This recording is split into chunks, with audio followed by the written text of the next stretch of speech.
The most advanced electrical vehicle in the world is a bus. David Hewlett is here to talk about his new movie, Debug, and OMG, Content Creators Unite. Padre's Corner is next. Netcasts you love. From people you trust. This is Twit. Bandwidth for Padre's Corner is provided by Cashfly at CACHEFLY.com. Padre's Corner is brought to you by BarkBox, a monthly box of high-quality fun and healthy goodies for your dog, delivered right to your door. Save 20% off when you sign up for a new subscription. Visit barkbox.com/PC. That's barkbox.com/PC. This is Padre's Corner, Episode 9, recorded Tuesday, October 7th, 2014. Content Creators Unite. Welcome to Padre's Corner. I'm Father Robert Ballasir, the digital Jesuit, Padre SJ in the Twit TV chat room. Padre's Corner is, well, it's pretty much anything we want it to be. It's a place for geeks and gals to gather and talk about the things that matter to them. Every once in a while, the stories we like fall through the cracks of the news.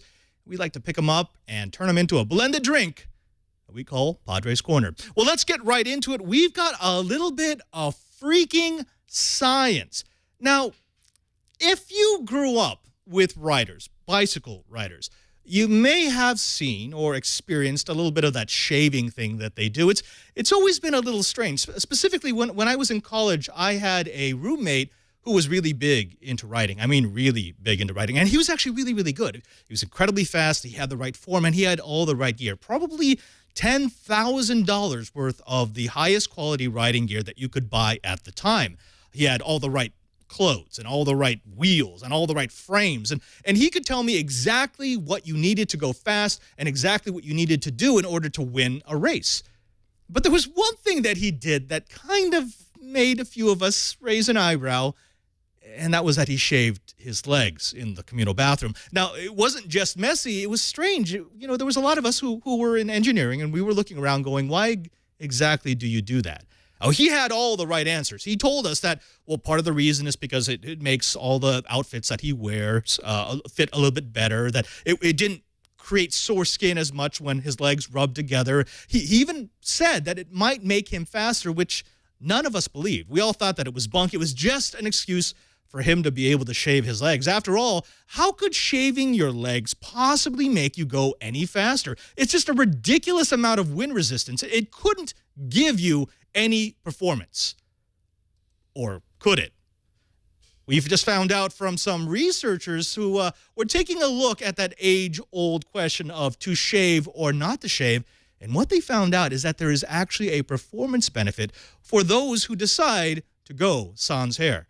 That's right. There was a triathlon rider by the name of Jesse Thomas. He's a professional triathlete. And Mark Coate, who was the aerodynamicist for Specialized Bikes. They did a series of wind tunnel tests that looked specifically at whether or not hair added drag. Specifically at whether or not hair pulled away performance energy that should be going into the bike. Now, they thought that it was going to disprove the theory, that they were going to find that hair has a negligible effect on the amount of power that you can put into the road. And so they did several rounds, both with hair and after having his legs shaved. What they found out was pretty phenomenal.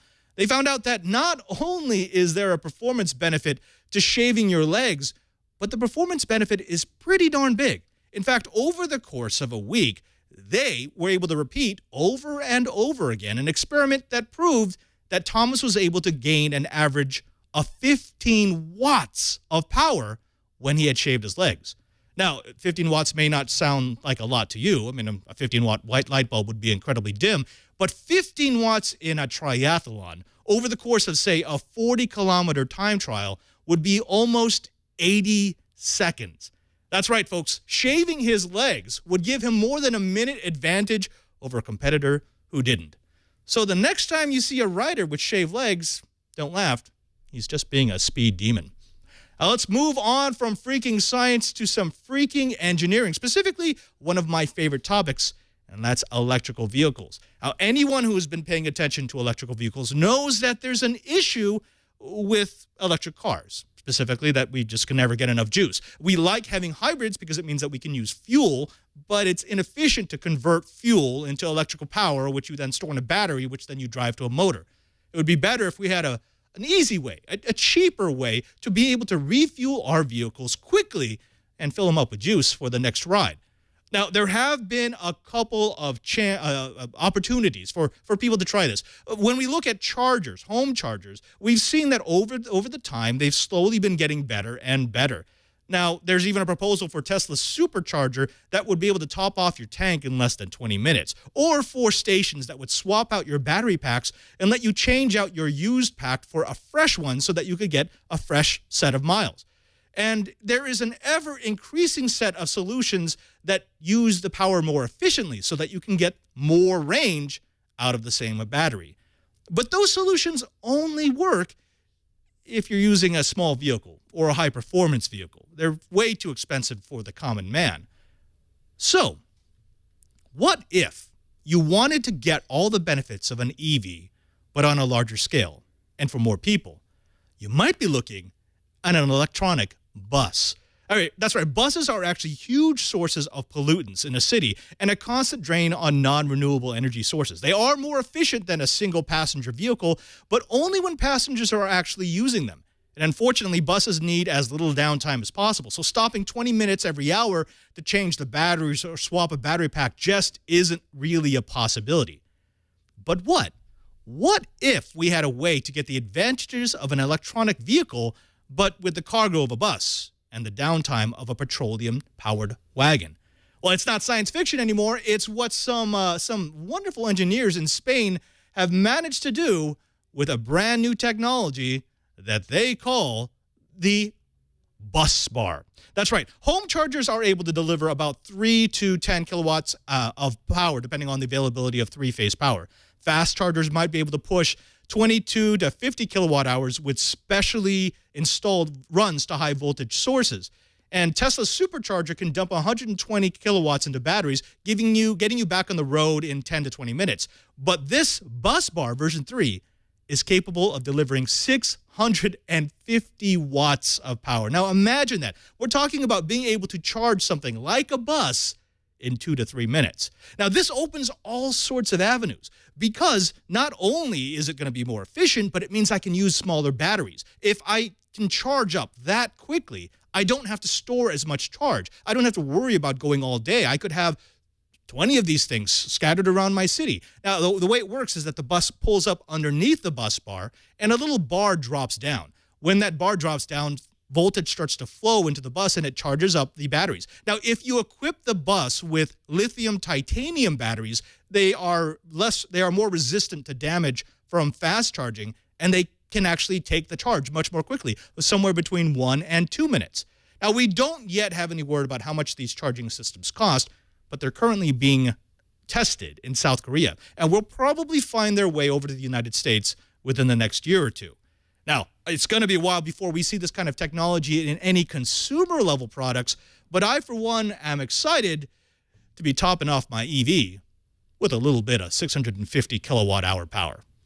Now, when we come back, we're going to be starting off our content creator roundup. We've gotten together 2 incredibly popular content creators who are looking at the next generation of content, what it means to be a person who is creating things for others to consume. What does it mean to be an actor, a writer, a director, a host, a producer? What does it mean to make content? But before that, well, I want to talk about something that's kind of important to me, specifically my pets. Now, I don't have any pets of my own, even though I'm a pet lover, because pets and a religious community they don't go together. You don't do it. It's not one of those things that we can really have. But it would be nice for me to be able to play with my parents' pets. They've got a Pomeranian and a miniature pinscher, and I just love them to bits. Sometimes I'd like to be able to do something for them. I'd like to be able to give them a little treat, something that they can chew on, something that they can play with. And that's why I'm so glad to welcome to the show BarkBox. That's right. BarkBox is a way for you to get wonderful, healthy treats for your pets each and every single month automatically. Now, what is BarkBox, you might be asking? Well, BarkBox is a wholesome way for you to be able to get your friendly friend, your little furry pet, your dog, something to chew on, something to play with. BarkBox is a monthly subscription filled with high-quality fun and healthy treats, toys, and goodies for your dog. Each BarkBox contains 4 to 6 awesome full-size products, everything from innovative toys and gadgets to all natural healthy treats and more. Now, each month's box is new and different, full of great surprises for your dog, including unique products that you won't find at a typical big box pet store. BarkBox edible products do not include rawhide or anything processed with formaldehyde, which is perfect. I mean, I don't want to give my little buddy something that's going to kill him. Minimal processing means that it's organic. And whenever possible, BarkBox products contain no glycerin, no wheat, no gluten, no soy, no corn, or fillers. Only wonderful, natural treats. Now, I trust BarkBox because they are dog owners themselves. Everything they put into a BarkBox has been tested by their office pups so that you know it's good for them. It's going to be something that your dog is not only going to enjoy, but that's going to be healthy. Now, one of the things that I've really enjoyed about BarkBoxes is the fact that, they always include a little toy, be it a lobster or a little play chew toy for them to chew on. So not only do you get the treats, but you get something for them to play with. Now, here's how it works. Go to barkbox.com/PC and select Get Started. Then select the size of your dog and choose between 4 different subscription plans. Now, we've got a special offer for fans of Padre's Corner. You can save 20% off when you sign up for a new subscription at barkbox.com/PC. BarkBox also gives 10% of the revenue to local rescues and shelters across the United States and Canada. So your subscription will also help dogs in need. And, I mean, can anything be better than that? That's barkbox.com/PC. And we thank BarkBox for their support of Padre's Corner. Now, as promised, we're going to have a little bit of a panel here. We're going to be talking to 2 men who I admire, who I very much respect, and whose work I very much enjoy. Ladies and gentlemen, I welcome to Padre's Corner, often guests, Mr. David Hewlett, actor, writer, director, star of Stargate, SG-1, Atlantis, and, yes, the Universe. He's Dr. Rodney McKay. If you're a sci-fi buff, you know exactly who that is, and you're probably squeeing right now. And Mr. Chad Johnson. Chad is the star, the host of The Gizwiz with Dick DiBartolo here on the Twit TV network. And newly independent, he is the host, producer, director, writer, guru, emperor of OMGcraft. So if you're into Minecraft, he's a source of knowledge. Gentlemen, I want to thank all of you, both of you, for coming on to Padre's Corner. Always a pleasure. Yeah. The reason why opportunity to geek out.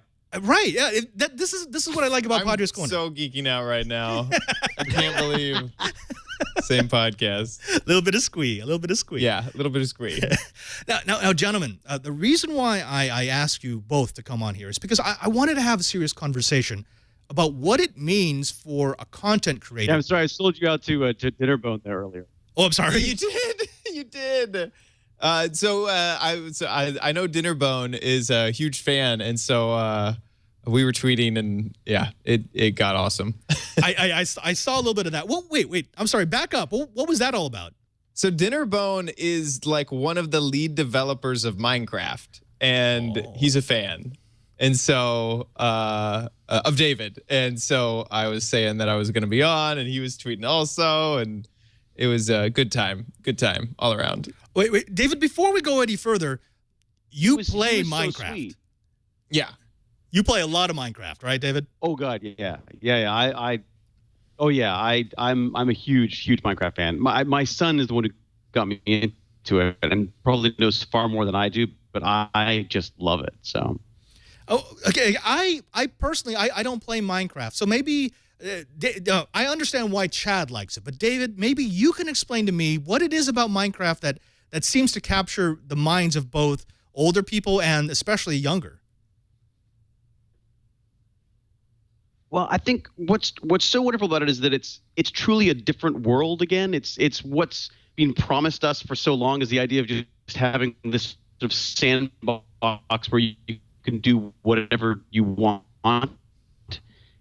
and there's sort of almost a programming like quality to it. It's simplicity. It's very The graphics are very simple, and yet the game itself is incredibly complex, or as complex as you want it to be. So you can literally get into programming Redstone and as well as just sort of killing zombies and surviving and stuff. And also, it's just a great thing to do with your kid. It's like playing Lego without all the mess.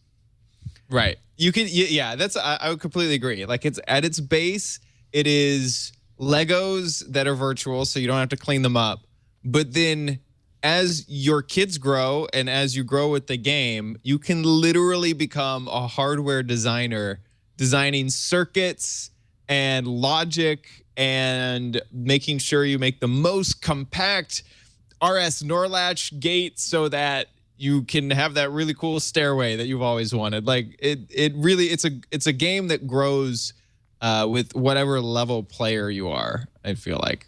Yeah. What I love about Minecraft is that it works both for the parent and the kid. It crosses the generations, basically, because you get into it in a very simple manner, but it becomes much more complex the more you sort of delve into it. So, whoa, Hewlett, did you just move to a different location in your house?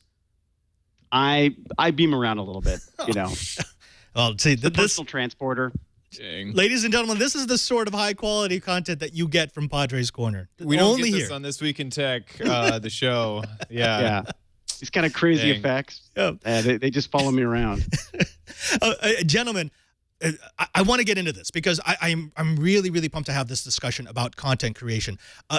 We all do some sort of content creation, be it for podcasts or for the big screen and for TV or for YouTube. I want to talk a little bit how those worlds are colliding because, Hewlett, when I spoke with you during your interview, you mentioned how excited you were because this thing called the internet is now sort of opening up a world for content creators who were used to working in the studio system. What about it? What is it? It's so funny because I talk to YouTube people who all want to get into film and television, and then I'm meeting more and more film and television people who want to get sort of onto the YouTube side of stuff because of the control issues.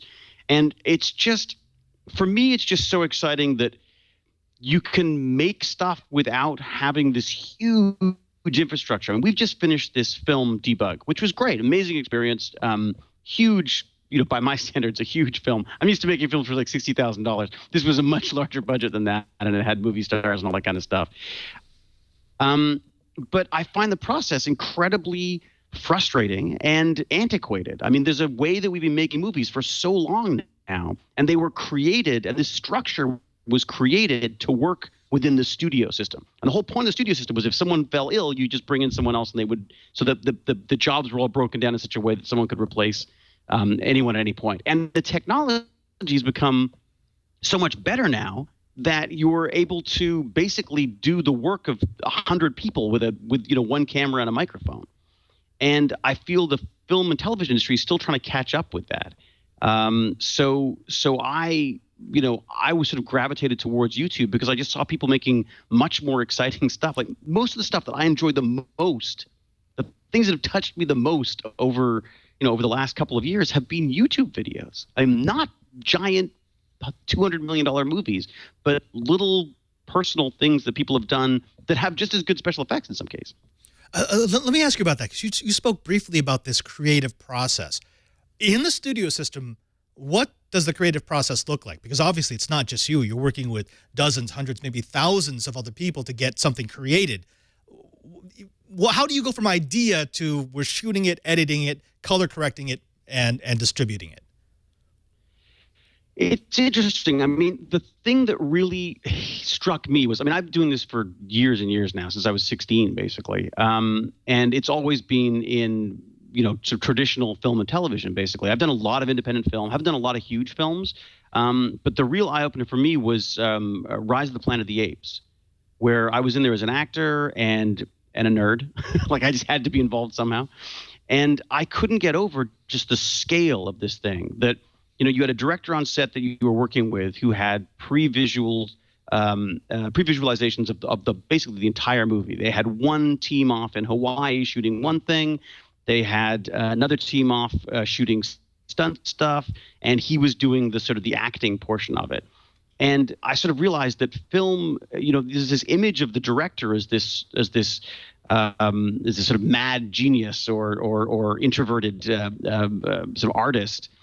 And it's not. It's their, management is the biggest part of, the biggest skill of being able to somehow juggle all the different people who are involved in funding these things, because they're so huge that the films are made, almost by committee now. They're not generally the work of one person.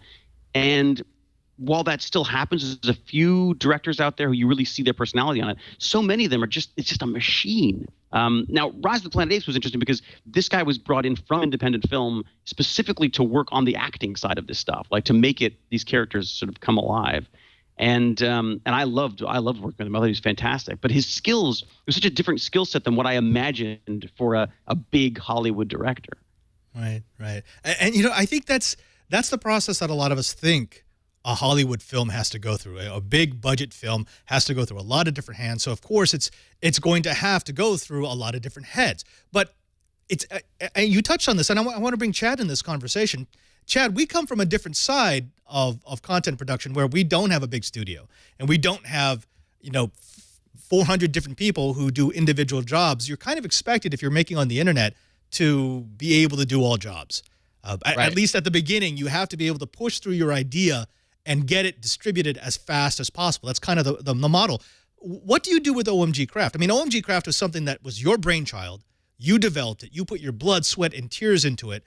You had many months where the view count it gets kind of depressing until finally you got enough visibility where people really started watching it. That was something that was on their radar. How does your creative process work? Well, I think for a lot of online creators, you have to be a Renaissance man. You have to do everything. You have to be able to be your own marketer, you write your own scripts, you make your own sets, you do the construction of the set, not only the design, but the construction and setting it up and lighting and miking and audio and everything. You really do have to be a Renaissance man. Just on the production aspect, you kind of have to build, if you're going to do something that's higher quality, I would say, you can always do something where you always just focus on your talents. And we see that a lot with YouTubers and I still do it on my personal channel, where I'm going to put out something like a vlog or like just a normal video game series or something like that. And I'll try my best. I will start making an intro in After Effects, which I've never done before, and you use the external brain, which is Google, to make sure that you can get around hurdles that are associated with, with learning new programs, and you try your best to become a tinkerer in whatever program you need. But for something like OMG Craft, I really had this vision of something that was a little bit more polished and a little bit bigger. And you need to create that same sort of team that David was talking about, but where if someone becomes sick, you're kind of out of luck. I have a guy that his name is Blender MF. He's my designer guy. And if Blender was for some reason to kick the bucket, knock on wood, I'd be like, all my design stuff is gone because no more thumbnails are going to get made. None of the fancy 3D renders of Minecraft characters are going to get done because I don't have anyone else, but I still do have a team of people that just through friendship and through grinding through this process together, I've met on the internet and in the same circles. So I think that the point of having a team is still valid, especially if you're still creating YouTube content. But it's definitely a different game in the independent space. Actually, what's so funny about it though is that that's a return to the original Hollywood. Yes, I mean that is Chaplin, that is Buster Keaton. They all, specifically, Chaplin was the master at it. He did everything. Same thing. He was building sets. He was figuring out how to do the effects. I love that it's going back that way. And as a nerd, speaking from my perspective, I love that you get to play with all the different aspects of it. Although I need a blender. yeah. Everyone needs a blender MF. And I completely agree. And it's funny because I think of myself as growing up in a very interesting age of this, because as I was going to high school and as I was going through college, it was not clear that the internet was going to be a sustainable place to create a career. And so I would go to film conventions. The Austin Film Festival is one, and they had a digital film panel that I went to because I remember looking at prices of cameras, and I could not afford, absolutely could never afford a film camera, but I could afford a digital camera. But I wasn't quite sure what the differences between like 1 CCD and 3 CCDs were and what any of that meant. So I was hoping that this panel would teach me that. It didn't get into any of the technical stuff that I wanted to know, but I felt like that panel was really life-changing, because one of the things they said was stuff is so inexpensive. All the tools are so inexpensive now that either you can steal, or there's open source options, that your only excuse, like if you want to make film, make film. That is my biggest advice to you. Yeah. And it still holds true to me today. If someone asks, how do I make YouTube videos? My answer is make YouTube videos. Make YouTube videos. Yeah. I mean, look, I used to say the same thing to people about acting. I used to get questions about people say, how do you get into acting? How do you get into writing? How do you get into directing?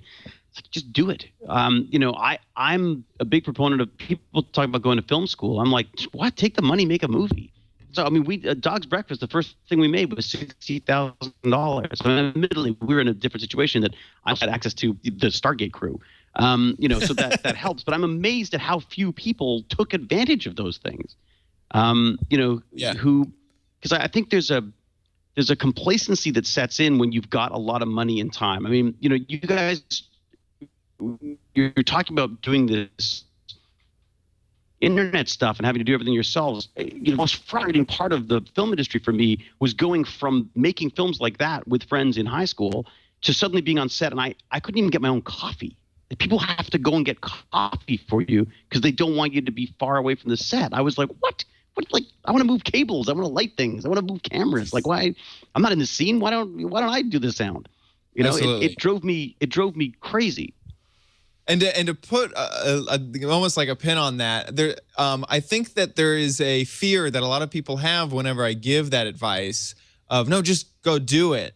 That they're like, but I won't learn anything, or I won't get, like, I want to be able to learn before I do. And there's so many unintended things that happen when you just start to do, like meeting other people who are also doing, and just having those conversations with people about, like, oh man, this thing has just been bothering me. Has anyone else been having that problem? And all the people who are also in the same trenches as you doing stuff, they'll all say like, yeah, absolutely. Like, this is an issue. I fixed it this way. Being able to be there and actually just working on something, even if in your heart of hearts that it's your taste is maybe better than what you're creating, just doing it, you're going to learn so much just by doing. It's like the classic artist dilemma. Like I actually did one of my little video blogs about it, which was that perfect is the enemy of the good. People are so concerned about getting things brilliantly perfect before anyone sees them that no one ever sees anything, because nothing ever gets finished. Nothing is ever perfect. So I've got this rather dubious honor of being the guy who goes around saying, like, I make stuff because it's not that good, but at least it gets out there. Because I just feel like you don't learn unless you make mistakes. And one of the amazing things about YouTube, to go specifically to that form of digital creation, is that people are interested not just in your finished product, but in the adventure of you getting to that point. And have I frozen up again? Have I lagged again? No, you're fine. You're fine. Your audio came through, so we were able to hear your words of wisdom. I look better as a Manet. Do you mind if I want to back up a little bit because Hewlett let us in on a little something. You were talking about using the Stargate crew. You could actually do that. You could pull a couple of guys and say, hey, I want to film this little thing. Yeah, we were. I mean, we knew when the hiatus was. We had an amazing bunch of people involved in that show, and they were lovely people we worked with all the time. And I wrote a silly little script that made people laugh, and so they wanted to be a part of it. And I think, people aren't in this industry. I mean, I suppose people are in this industry to make money, but most of them just want to work. And so if you do a film like that, you start moving people around where people who would sort of move up the chain a little bit by doing an indie film. Although in many cases, I mean, we had our cinematographer was the cinematographer for SG1 and was incredible. And we were very, very lucky to get him and most of the other crew as well. But it was sort of an opportunity for people to do independent film. And people in television love film. Most people get into the film industry because of films and then end up in television because that's where you make money. But nowadays, I think television has become much more clever than films in many cases. Yeah. I get famous in films, make money in television, I think. That's what some people say. Actually, Hewlett, let me ask you about that, because what you're talking about is something I think we have an analog for on the internet side. When you're put into a set with a crew, like the Stargate crew, and you get to use their talents because you know what they can do because you've been working with them the entire season, we kind of do that. We call it collaboration. We have different YouTube artists, different internet content creators who will get together and decide that they're going to collaborate on a particular project, and they get to use each other's talents. I'm thinking of the Corridor Digital, Freddie Wong, Jimmy Wong down in Los Angeles. These guys who, they know each other. They started creating content around the same time. They decided to rent out a warehouse in Los Angeles in the industrial area. And because they're in such close proximity, ideas start flowing. They do collaboration across the board, and all of their content gets better.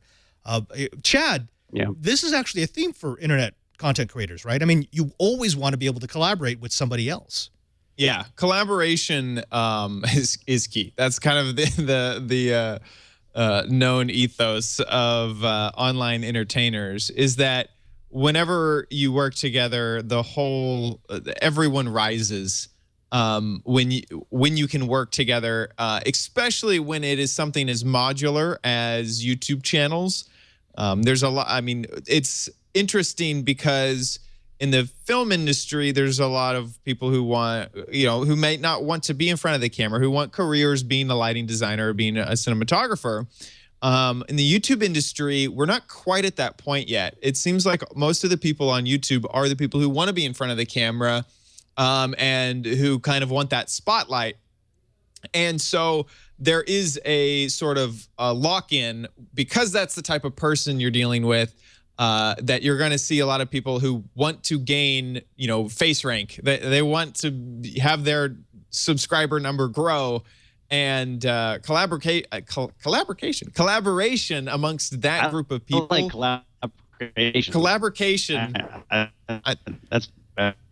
It sounds like a new dance. The collaboration dance. So yeah, I would suggest collaboration. It has another edge on it in the YouTube atmosphere, in the internet atmosphere, because you can grow your audience. But I think collaboration overall, I would point at Wikipedia. Like, Wikipedia is donation driven by some of the best experts in the world.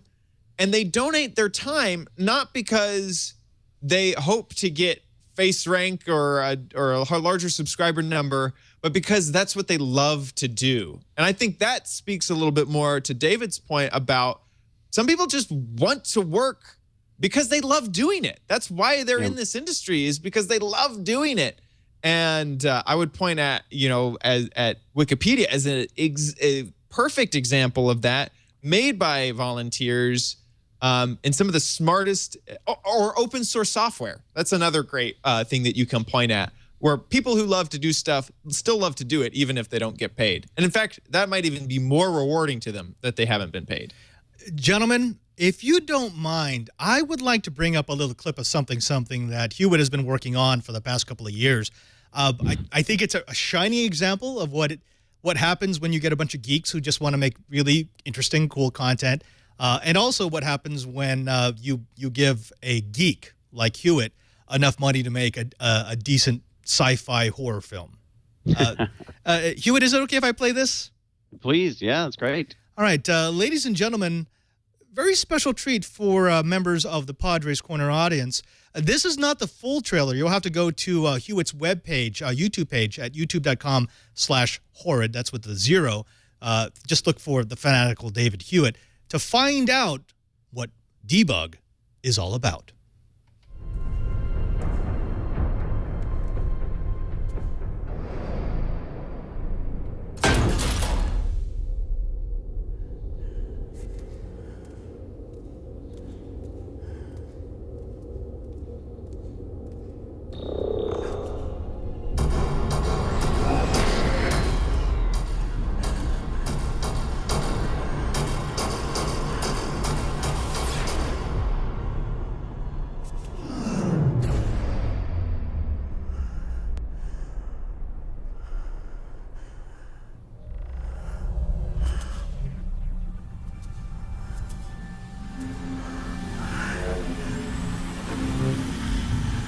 No.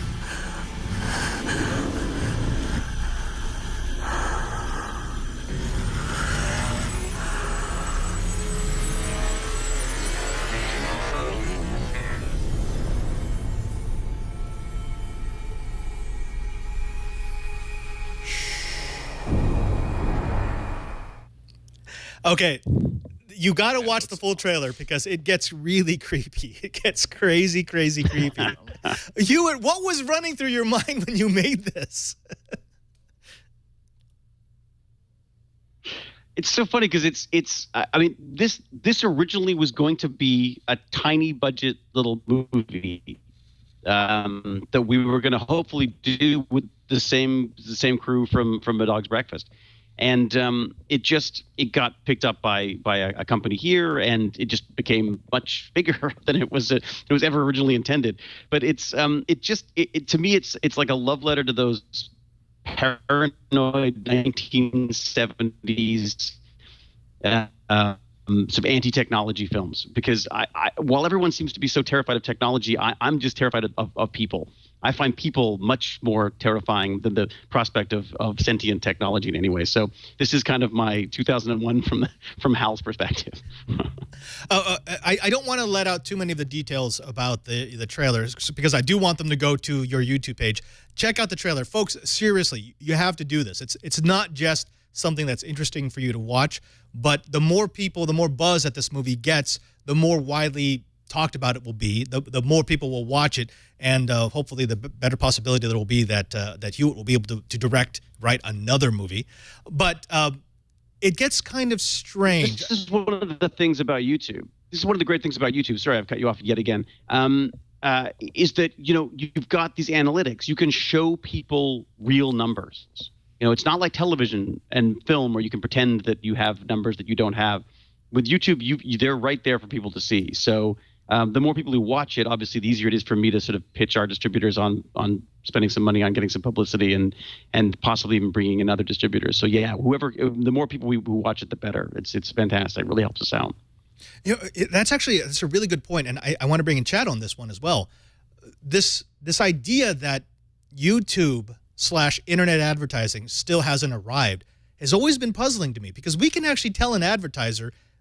We know who's watching it. We don't know just how many are watching it. We know which computers, which accounts watched which videos, when they watched it, how long they watched it, when they stopped watching it. And we can give you all that information. And yet, even with all that information, we're still treated as sort of second-class advertisers. That has always boggled my mind. I'm like, wait a minute. If we're giving you better demographic information, shouldn't we cost more? That's always annoyed the crap out of me because on top of that, like on the internet, you can track when someone makes a sale. You could track the user from when they first saw the advertisement, from when they click through to learn more about it, and if they actually bought the product. You can't do that with billboards. You can't do that with commercials. You can't do that with radio ads. You can't do that with magazines. You can't do that with any other thing except for internet advertising. And it has always frustrated me that it seems like that's the second-class citizen of advertising is internet advertising. It's what drives me crazy. You're absolutely right. And the problem is that there's an establishment in place that is terrified of people finding out what the numbers are. I mean, it's like the emperor has no clothes. There are marketers, there are advertisers, there are networks, there are producers. There's so many people out there who don't want you to know the numbers because they're being destroyed by the internet right now. Yeah. It's there are television shows that do everything they possibly can to make it sound like their show's a success. The reality is that there's more people watching OMGchad than there are some television shows that are on now. I mean, I'm sorry, I don't mean that in a belittling way. No, absolutely. I mean, it's important. A television show has so much more infrastructure than what I do. It is amazing that I can look at something that's on extended cable late at night that was syndicated for that time slot, and it's just like they have got to be getting like 30 viewers right now. You can just tell that no one is watching this, and that the budget of it is just like so small. Absolutely. Well, and even just there was a great.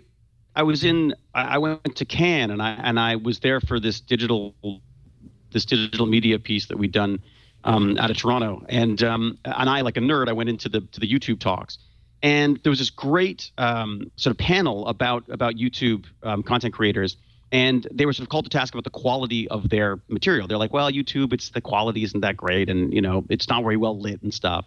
And this guy got up and said, define quality for me, because I make shows for like on a bad day $100 that gets seen by 6 million people. You make television shows that cost $1 to $3 million and that get seen by 1 million. So where's the quality there? I also know these people. When I recommend something, they go and look it up or buy it.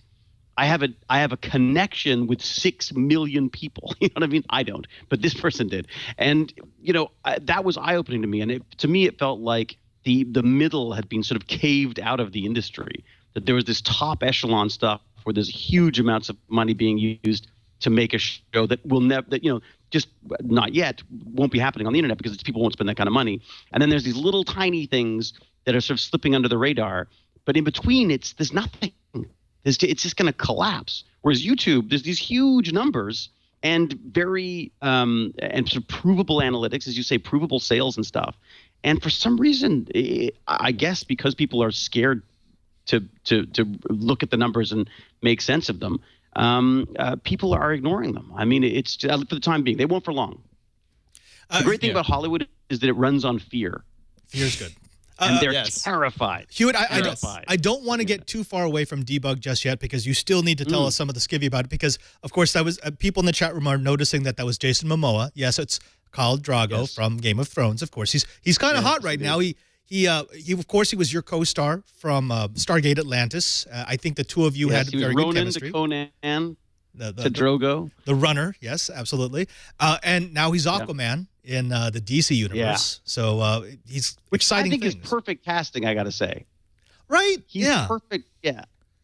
He's the deposed king. I think that's perfect for that kind of stuff. So I can't wait to see that myself. He does have that. He did Baywatch for long enough. He's fine. He understands bathing suits.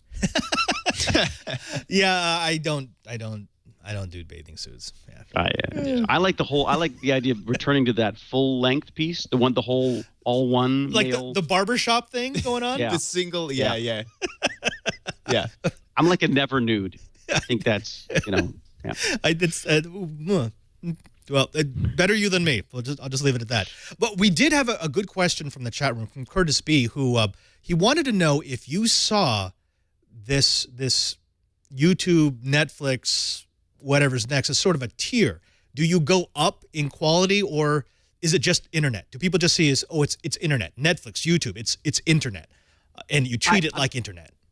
I would say the beauty of something like Netflix is that people don't think of it as the internet. They think of it as another cable channel in a way. It's like HBO, however many years ago, when they were just showing rerun movies. So I think in a way, the fact that it's internet streaming is sort of beside the point for people. Like when my dad is watching Netflix, it's just another channel that showed up on his new television. And I think that's the brilliance of Netflix. Netflix were brilliant for two reasons. One was way back when everyone was trying to figure out video on demand, the guy who started the company, I've forgotten his name, said that everyone underestimates the bandwidth of a delivery van, that he could get so many movies to people so quickly compared to all these people trying to build infrastructure to deliver stuff. And then he saw things from the very beginning. He wanted to get stuff onto the internet, and I think it's just a really smart way of getting people to watch stuff over the internet without really considering it the internet.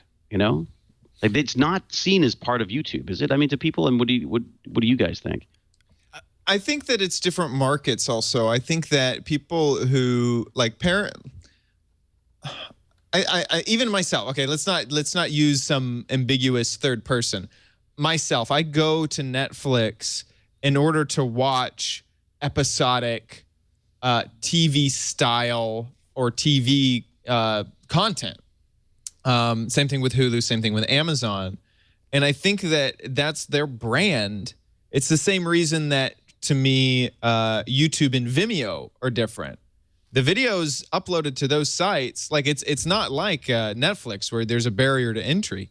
Anyone can upload any video to either of those sites, but the brand that both of them have created makes me expect something when I go to Vimeo versus going to YouTube. And I think that is good. I think that's good for the market. I think that that it's good for consumers because they know if they want artsy, more, higher quality in terms of, either video compression or even the type of video that's playing, you're going to go to Vimeo.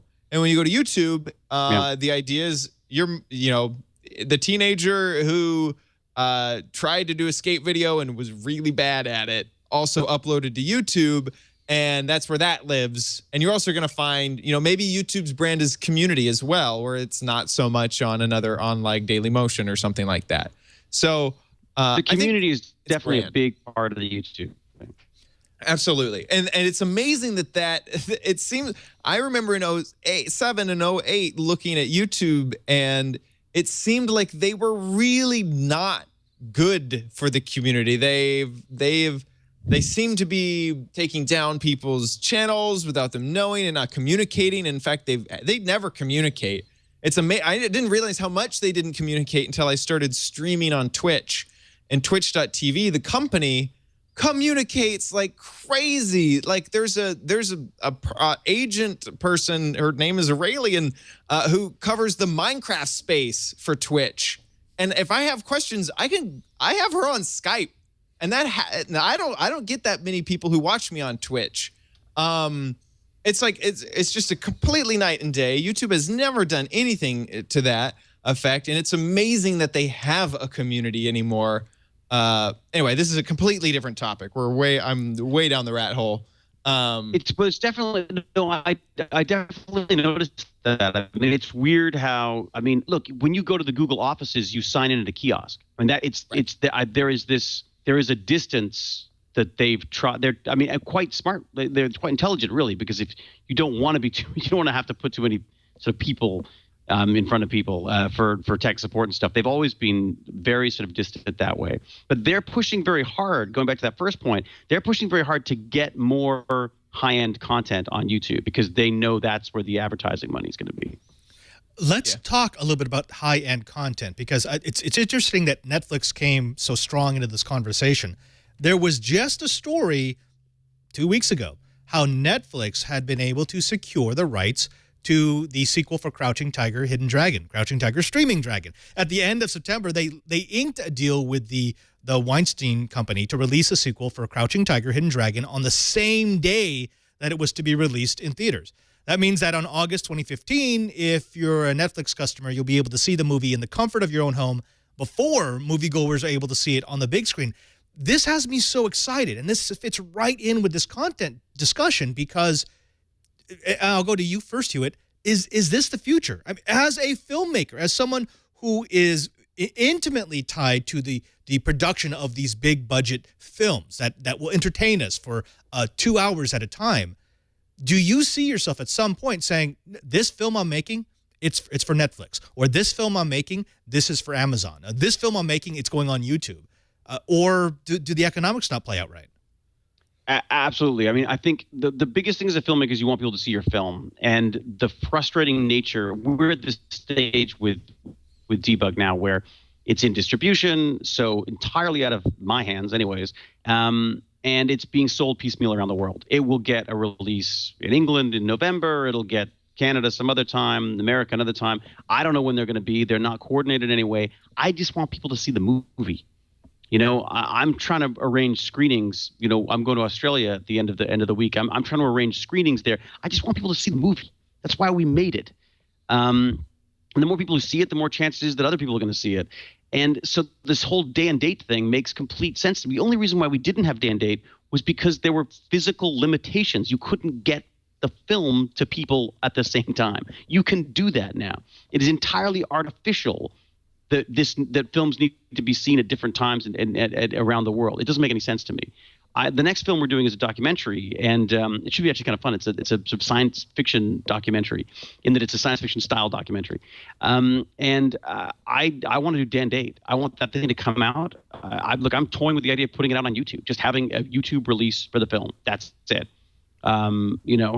Because then people will see it. And if you've got a film you want people to see, the internet's the place for that. The monetization of it is going to be difficult, I think. But you've got crowdfunding, you've got you've got people who want to be involved in movies. I mean, that's the kindness of strangers, as Chad does it. But yes, as a filmmaker, I just want the film to get seen. It's the most important thing. It's the only reason you make it, is for people to see it, not for it to get tied up. Dog's Breakfast was released internationally around the world, apparently, but wasn't seen in like numerous countries because it just never got a DVD release. But isn't this is that fear that you talked about before? Because distributors, maybe rightfully so, they want to squeeze every bit of value out of a release. I mean, they paid for it. They want to make sure that they get their money's worth. So they're going to do that windowing, right? I mean, they're going to release it in theaters in different areas so that they can get the buzz and build the buzz so that they can get a bigger box office. And then you go from that to the DVD sales, the premium DVD sales, then the DVD rentals, which is also a different deal, then maybe to online, then maybe to network television. And each time you make another chunk of change. Well, but we've been doing that for so long, right, Hewlett? I mean, how do you get rid of that? It seems like such a risk to say, my film, my creation is going to be on the internet everywhere, Netflix, YouTube, Amazon, at the same time, and I'm just going to trust that I'm going to make the money back. To start, I think the biggest issue is the budget thing. You have to start making films for the right amount of money. Films are so ridiculously expensive because they're ridiculously complicated to make in the traditional format. It's like Chad was saying. I mean, he's got his guy who does his effects, who does his 3D stuff. I guarantee you, if that was being done in a movie, it would cost you hundreds of thousands of dollars. But the fact is, because you're doing it on YouTube, it doesn't cost that much. Is there a difference? No. Frankly, I can't tell the difference between the visual effects and some of the digital corridor stuff. They're Hollywood effects, basically. I wouldn't know the difference. They look amazing. And the intent goes just as far as well. It's the fact is that there's a structure built up around the film industry. And when you start talking about a film, people like start seeing dollar signs. They think there's going to be tons of money involved. Films can be made for like tiny amounts of money now, and they're the ones that seem to be doing the best. So why not bring them to YouTube?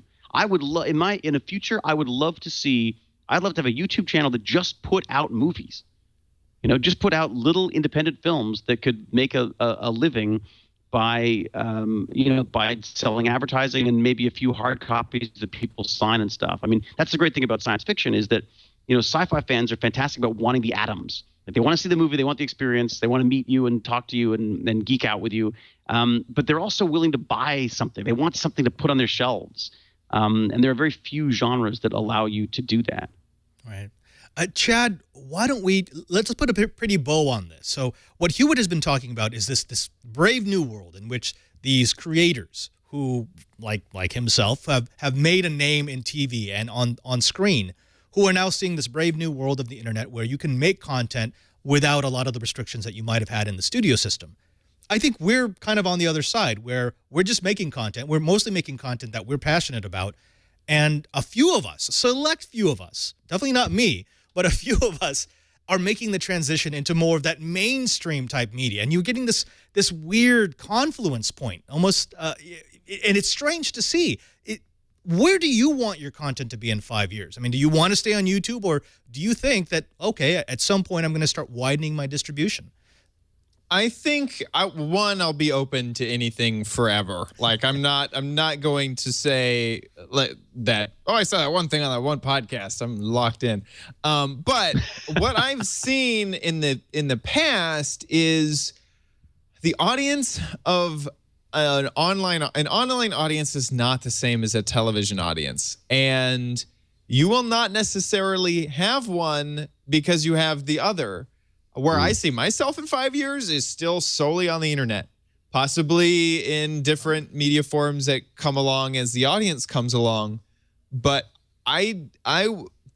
if someone said, if you could drop all like in 2 years, if you could drop all your YouTube stuff and we have this television show for you, what would I say? I'd say, ha ha, joke's on you because I'm my own boss. I'm going to continue doing the internet thing. I might also say that because I have had a small amount of history with television. All it takes is one producer above you, one executive producer above you to say, I really don't like this idea. I wish that this had more of a take-home value, or insert whatever thing they just decided is the reason that television shows are making a big like when I worked the smallest amount in the television industry, Mythbusters was really big.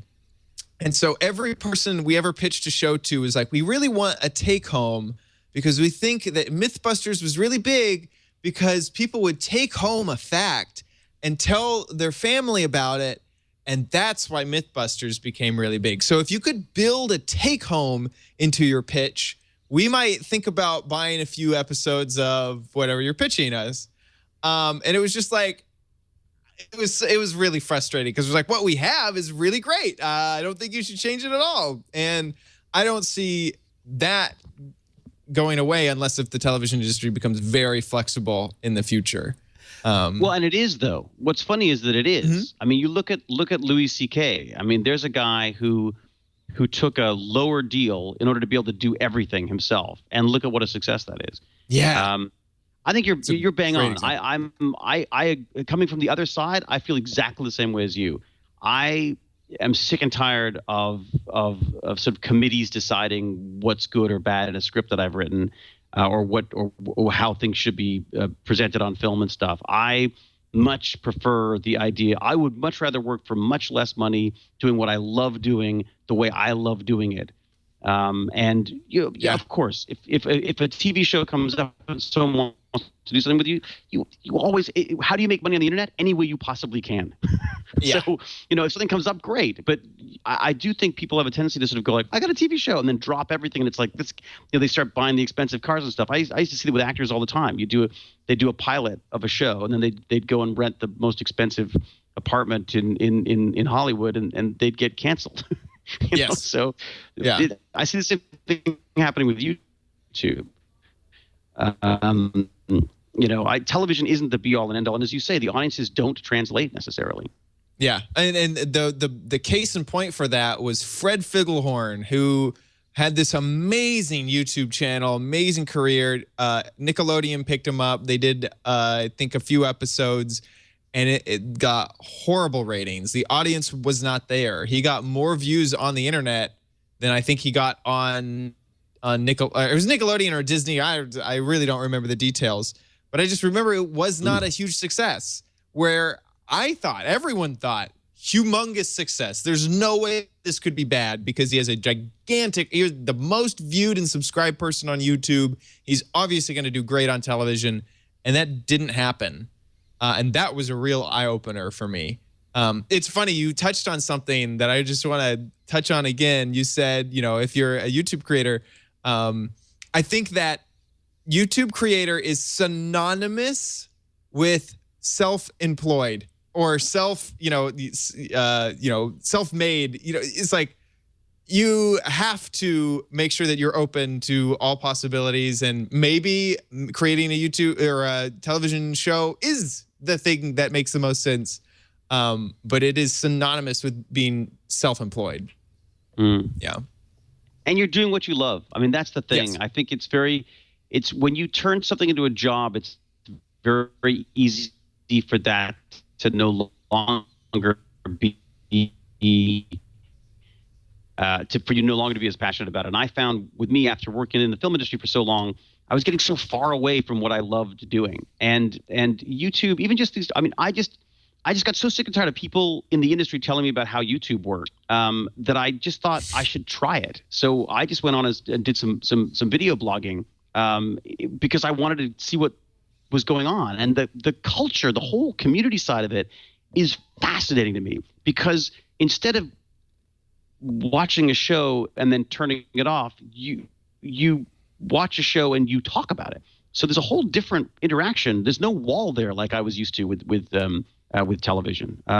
It's amazing, and you've got a great thing going there. I mean, the OMGchad thing is fantastic. I think you've got like a great sort of brand. It's very clear what you're doing. It's very consistent. I mean, it's and you've got a great sense of humor. I love that you posted that. You posted the accidental filming. I was cackling. It's a nightmare for me. The idea of my camera being on by. It's just, For anyone who hasn't seen it, as I do to get into my pajamas at night. For anyone who hasn't seen it, you got to go to Chad's Twitter account and scroll back a couple of days, and you're going to find out that his cat started broadcasting in the middle of the night. That's true dedication. Wants to be famous. Yep. By the way, even my cat. I don't know what either of you are talking about. I'm in this entirely for the money, the big bucks. I mean, that's my thing. If that's a motivation, it's a motivation. That's funny. Gentlemen, I'm sorry. We've actually come to the end of our time on Padre's Corner, and actually, Chad, I know you've got an obligation. I don't want to keep your audience waiting any longer. This has been so much fun. I promise we're going to have many more nights like this. Hewlett, if you're okay, I want to bring you back, because you've offered us this incredible view inside of what we would call traditional content creation, and the fact that you understand it, you get the internet, it makes me think there's some exciting things coming. I'm trying to understand it. I'm just going to watch a lot of Chad stuff, and hopefully I'll figure it out. Yeah, it's actually a really good place to figure it out. Chad, if you could please tell the folks where they can find you. Of course, they can find you here on the Twit TV network, and of course, they can find you on your YouTube channel for youtube.com/OMGchad and youtube.com/OMGcraft. But where else can they find your work? What projects are you working on?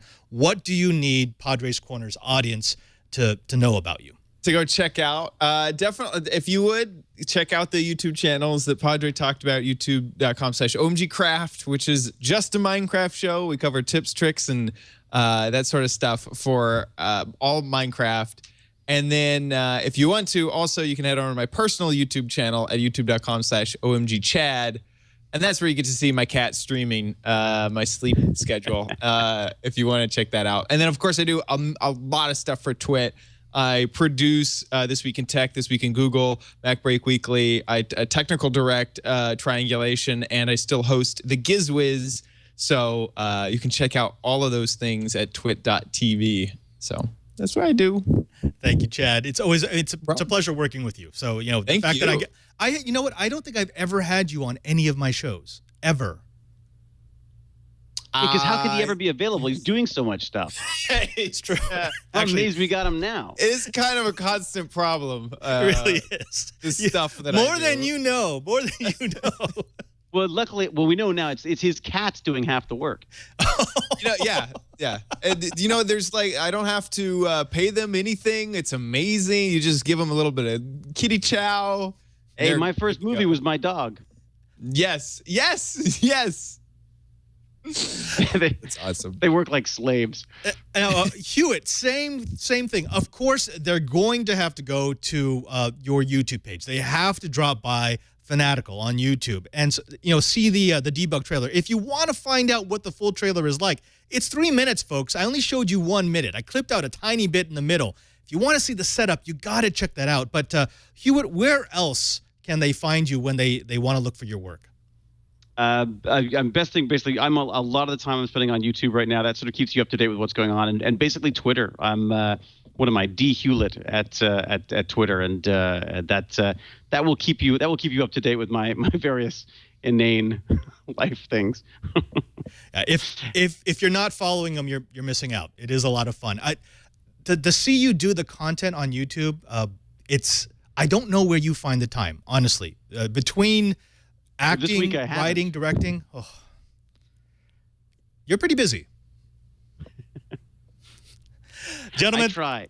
Thank you so very much for being part of the very first ever content creator panel on Padre's Corner.